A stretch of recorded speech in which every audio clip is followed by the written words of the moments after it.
So guys, hello po. Magandang araw po ulit sa inyo lahat. Welcome again sa ating channel. Isa na naman pong pang-pamilyang bahay ang ating pag-uusapan for today. Tara guys, panoorin na po natin ang kanilang video at magkaroon po tayo ng idea at inspirasyon na kung tayo po ay magpapatayo ng sarili po nating bahay.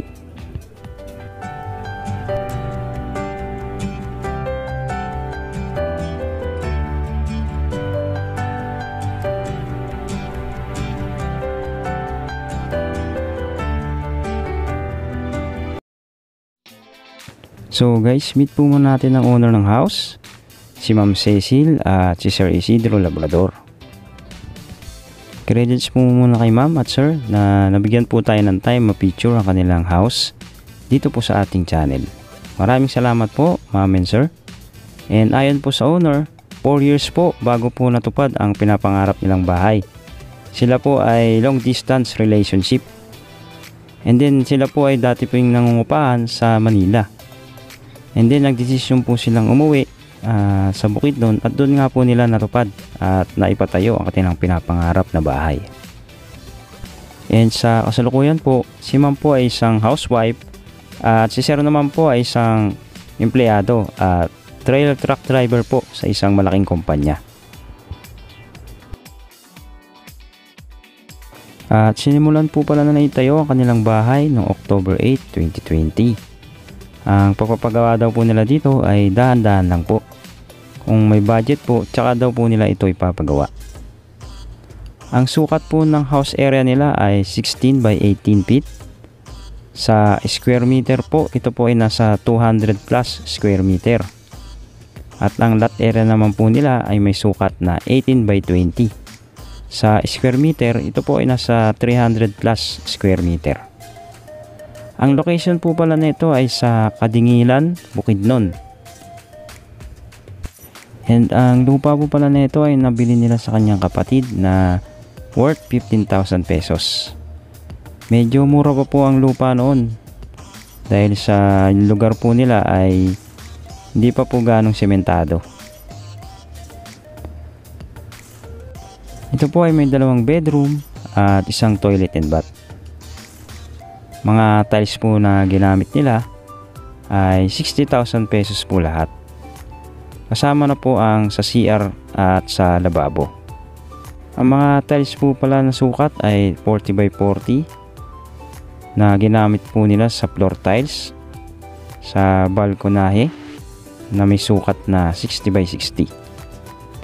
And about naman po sa pintura, ito po ay nagkakahalaga ng 10,000 pesos.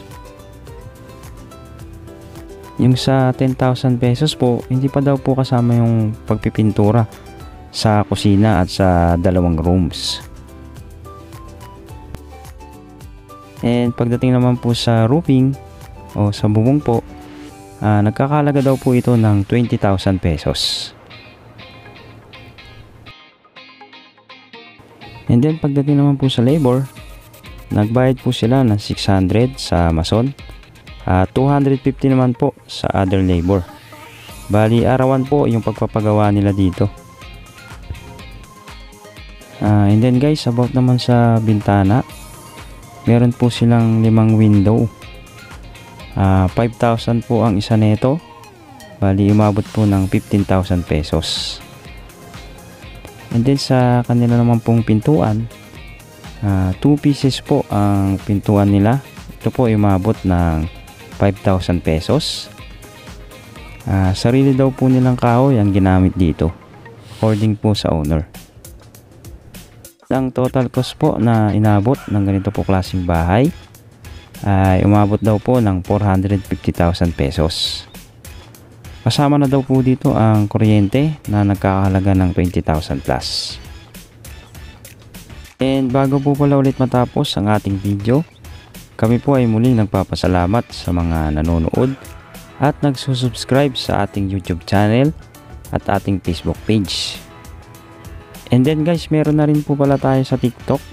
Kindly pa-follow na lang po sa ating account, Just TV House Vlog po.